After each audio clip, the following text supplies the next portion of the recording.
함께 나눌 말씀은 신명기 10장 12절에서 13절까지의 말씀입니다. 이스라엘아, 내 하나님 여호와께서 내게 요구하시는 것이 무엇이냐? 곧 내 하나님 여호와를 경외하여 그의 모든 도를 행하고 그를 사랑하며 마음을 다하고 뜻을 다하여 내 하나님 여호와를 섬기고 내가 오늘 내 행복을 위하여 내게 명하는 여호와의 명령과 규례를 지킬 것이 아니냐. 아멘. 여러분, 예수님을 믿고 하나님의 자녀가 되었다면, 그러면 구원받은 하나님의 자녀에게 만군의 여호와 하나님께서 우리에게 요구하시는 것, 우리에게 소망하시는 것이 무엇일까요?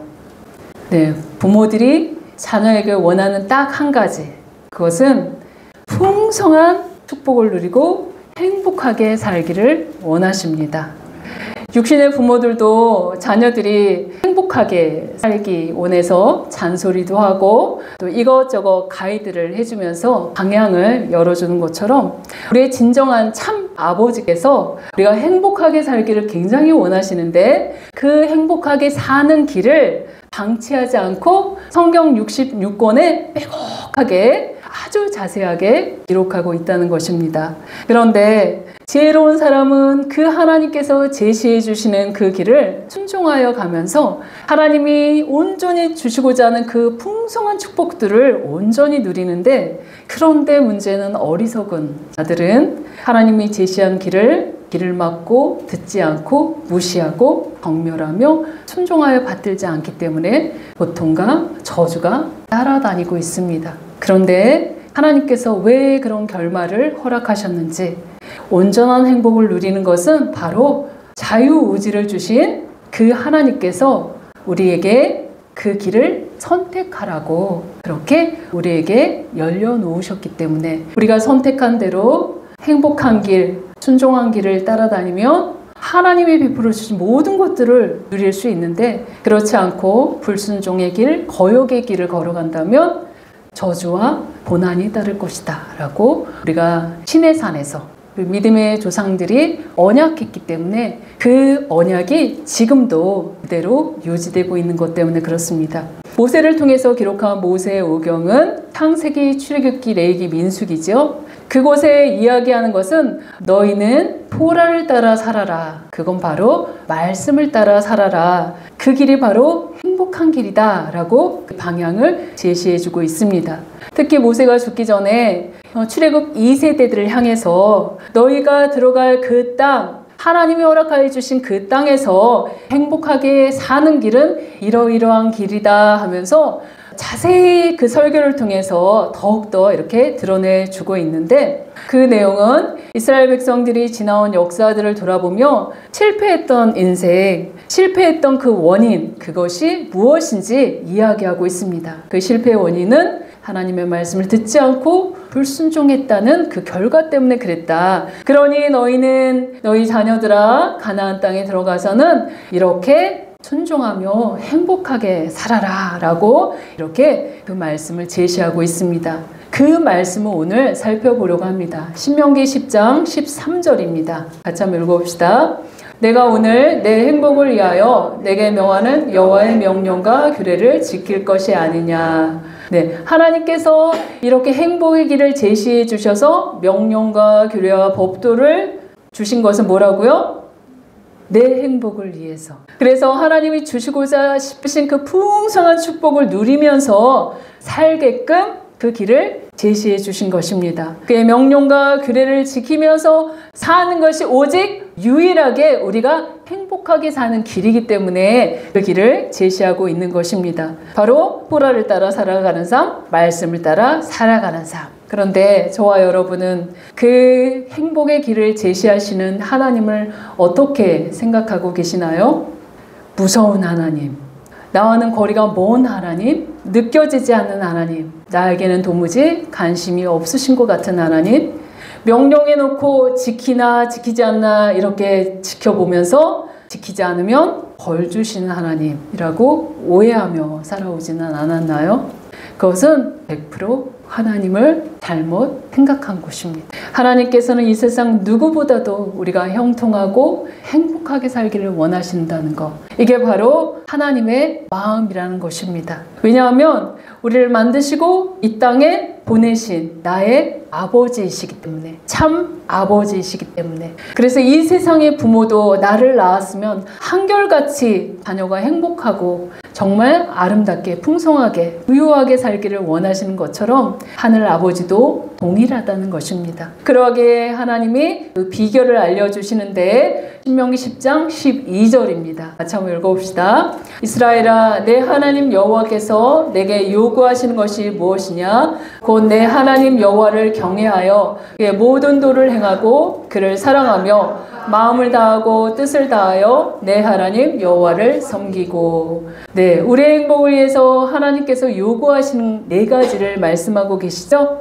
그 첫 번째는 뭐라고 말씀하십니까? 곧 내 하나님 여호와를 경외하라 라고 말씀하시죠. 여기서 경외하다 라는 것은 두려워하다 라는 뜻입니다. 하나님에 대한 참된 두려움이 경외함입니다. 그런데 사람들, 일반 보통 사람들은 하나님에 대한 두려움을 잘못 알고 있는 것이 문제입니다. 일이 잘 되고 좀 잘 풀릴 때는 그 하나님께 감사와 영광을 돌리다가도 일이 잘못되거나 꼬여서 힘들 때는 하나님 앞에 원망의 소리가 튀어나옵니다. 그리고 계속해서 그 일들이 꼬이고 오래도록 정체되고 절망적인 상황에서야, 그때서야 하나님을 두려워하며 하나님을 찾는 것이 보통 사람들의 패턴입니다. 그러나 본문이 말하는 그런 두려움은 그런 두려움이 아니라 불행한 상황에서 막판에 코너로 모시는 그 하나님이 두려움 가운데 만나서 그렇게 두려운 하나님이라고 인식하는 그것이 아니라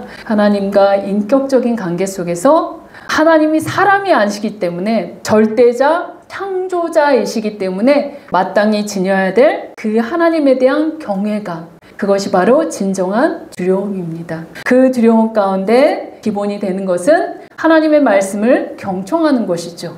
왜냐하면 우리는 하나님을 아는 지식이 없을 때는 우리가 만든 그 하나님, 진정한 하나님이 아니라 내가 만든 하나님, 바로 우상 숭배할 수 있는 그런 경향성을 가진 존재이기 때문에 그렇습니다. 그래서 진정 하나님의 말씀을 읽고 듣고 진정 그 성경에서 이야기하는 그 하나님을 바로 알아야지만 그분을 진정 경외할 수 있기 때문에 먼저 너희는 내 말을 경청하라 라고 말씀하십니다. 그게 히브리어로 쉐마 이스라엘, 들어라 너희들아 이렇게 말씀하시는데 왜 들어야 하냐면 예레미야 7장 23절에 이렇게 말씀하십니다. 같이 한번 읽어봅시다.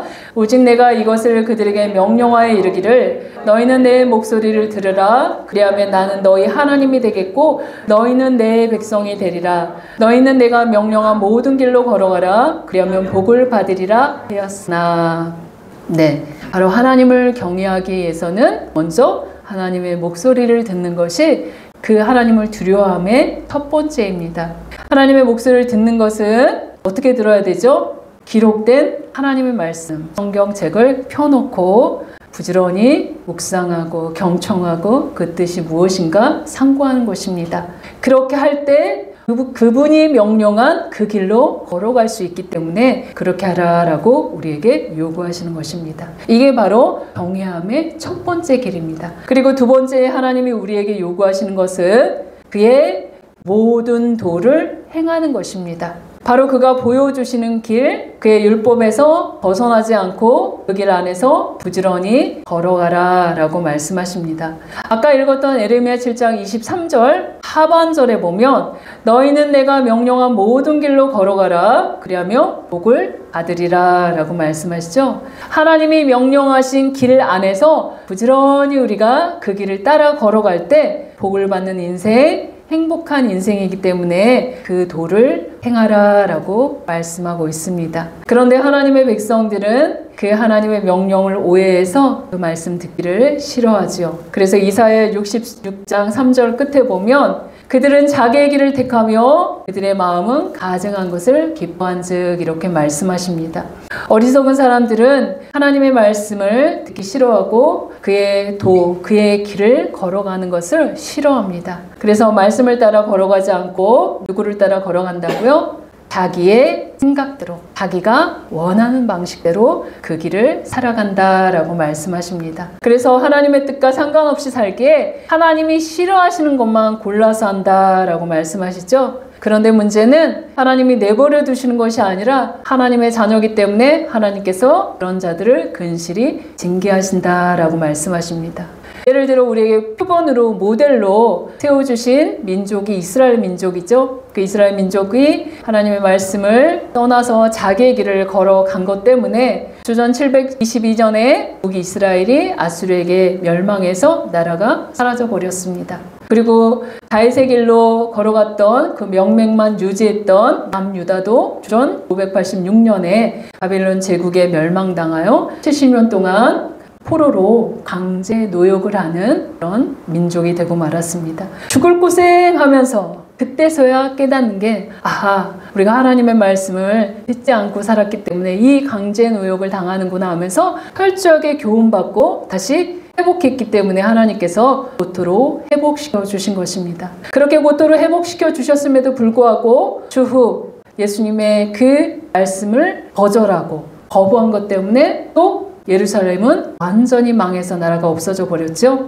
2000년간 나라 없이 떠돌다가 하나님의 기가 막힌 기적적인 역사로 말미암아 1948년 이스라엘도 독립하는 독립국가가 되어서 지금도 여전히 존속하고 있습니다. 이것처럼 하나님은 내 말씀을 근실히 순종할 때는 세상 모든 민족보다 뛰어나게 하시지만 내 말씀에 불순종하고 듣기 싫어할 때는 그 자녀이기 때문에 근실히 징계하면서 돌이키도록 그 길을 인도하시는 걸 볼 수 있습니다. 그래서 모세를 통해서 신명기 8장 11절에 뭐라고 말씀하시냐며 같이 한번 읽어봅시다. 내가 오늘 내게 명하는 여호와의 명령과 법도와 규례를 지키지 아니하고 내 하나님 여호와를 잊어버리지 않도록 삼갈지어다 라고 말씀하십니다. 잊어버리지 말아라 라고 한 건 기억해라 라고 말씀하시죠. 이것은 자카르로 단순히 과거의 어떤 사실을 기억하는 정도가 아니라 매 순간마다 그 주의를 기워서 하나님의 말씀을 되뇌이고 회상하고 늘 스스로 권면하여 그 말씀에 깨어 있어라 라고 말씀하시는 것입니다. 우리는 망각에 아주 바로 금방 은혜를 받았으면서도 조그만 어려움이 있거나 낙심하는 일이 생기면 하나님이 없는 것처럼 행동하죠. 그렇기 때문에 하나님은 기억하라 라고 말씀하십니다. 늘 기억해야 그 율법에서 벗어나지 않고 그 길 안에서 평안을 누리고 번영하며 행복하게 살 수 있기 때문에 기억하라 라고 말씀하십니다. 그런데 저와 여러분 그동안에 짧지 않은 인생을 이렇게 살아왔는데 돌아볼 때 형통의 세월보다 행복한 세월보다 만약 불통의 세월, 고난의 세월이 많았다면 강제의 노역과 같은 고된 일상의 삶이 많았다면 그것은 하나님의 말씀을 귀담아 듣지 않은 나의 태도인지 점검해 보아야 합니다. 바로 내 방식이 옳고 하나님은 내 방식에 끼워 맞추려고 한 것은 아닌지 이렇게 점검해 봐야 됩니다. 그래서 내 자신을 먼저 살피고 그리고 돌이켜서 하나님의 뜻대로 살아가려고 우리가 신앙 안에서 이렇게 그 여정을 걸어가지요. 그런데 하나님의 자녀라면 그가 성숙하기 위해서 근실하게 우리를 또 고난의 길로 인도하실 때가 있습니다. 그럴 때 우리가 낙담하고 실망하고 하나님의 말씀을 금방 잊어버리고 불신앙으로 돌이킨다면 하나님 얼마나 아파하실까요? 그래서 그 순간 어떻게 해야 된다? 낙심이 찾아올 때 여호와는 내게 축복의 말씀을 찾아서 어떻게 하죠? 근실하게 내 스스로를 깨워야 된다는 것. 그래서 여호와는 나의 목자시니 내가 부족함이 없으리로다. 선포할 때 하나님께서 나를 그렇게 인도하시는 것을 경험할 수 있습니다. 이번 주에 저도 굉장히 낙담되는 그런 한 주간을 보냈는데 그럼에도 불구하고 여호와는 나의 목자시니 내가 부족함이 없으리로다. 선포하고 또 선포했습니다. 그랬더니 정말 목자 되신 하나님께서 정확한 타이밍에 귀한 재정을 보내주셔서 우리 7월달을 또 넘기게 하셨습니다. 그래서 정말 하나님은 근실하게 우리의 목자 되시고 우리의 부르짖음을 들으시는 그 하나님이구나 라고 이번 한 주도 그 하나님의 살아계심을 경험했습니다. 세 번째 하나님이 우리에게 요구하시는 것은 그를 사랑하라 라고 말씀하십니다. 여기서 사랑하다라는 것은 언어적인 의미에서 사랑하다라는 것뿐만 아니라 즐기다, 기뻐하다라는 뜻도 포함되어 있습니다. 그래서 하나님에 대해서 열렬한 사랑의 감정을 가질 뿐만 아니라 하나님과 관계되는 모든 일들을 즐기고 기뻐하는, 그리고 전인격적으로 우리의 감정과 우리의 행동을 통해서 그렇게 하나님을 사랑해 드리는 것입니다. 왜냐하면 그가 우리를 먼저 사랑했기 때문에 그의 아들 독생자 예수님을 이 땅에 보내주셔서 우리 죄를 대신 지시고 십자가에 못 박혀 대속으로 우리를 그 핏값으로 사실 정도로 우리를 사랑하셨기 때문에 그 큰 사랑 안에 거하라 라고 말씀하시는 것입니다. 그래서 하나님의 그 크신 사랑을 깨닫고 그분의 사랑에 반응하며 사랑해라 라고, 하나님을 사랑으로 반응할 때 그분과 인격적인 교제를 나눌 수 있기 때문에 그를 사랑하라 라고 요구하고 있는 것입니다. 또한 네 번째 하나님이 우리에게 요구하시는 것은 마음을 다하고 뜻을 다하여 내 하나님 여호와를 섬기라는 것입니다. 바로 하나님을 억지로 섬기는 것이 아니라 사랑하는 마음을 가지고 섬기라는 것이죠. 그분은 영이시고 인격적인 분이시기 때문에 우리가 그분이 보이지는 않지만 내 앞에 있는 것처럼 전심을 다해서 그분을 예배하고 찬양하고 섬기고 기뻐할 때, 그리고 영과 진리로 그분과 교감하고 그리고 그분을 예배할 때 하나님은 정말 기뻐하신다라고 말씀하신 거죠. 이렇게 섬길 때 하나님께서 얼마나 기뻐하실까요? 바로 하나님이 우리의 행복을 위해서 이렇게 요구하시는 네 가지, 하나님을 경외하고 그의 도를 행하며 그를 사랑하며 그를 섬기며 살 때 진정한 우리의 행복을 누릴 수 있기 때문에 이것을 요구하는 것입니다.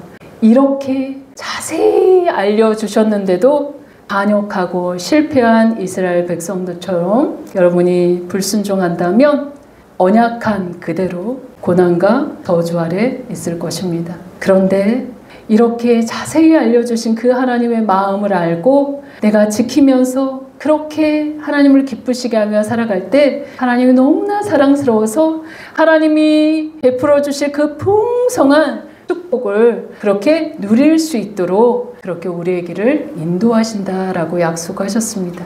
저와 여러분, 하나님 우리를 로봇으로 만들지 않았습니다. 자유의지를 주고 하나님처럼 생각하고 선택하도록 우리를 만드셨습니다. 그러면 저와 여러분에게 하나님이 오늘도 요구하시는데 여러분은 하나님이 요구하시는 것에 어떻게 반응하시렵니까?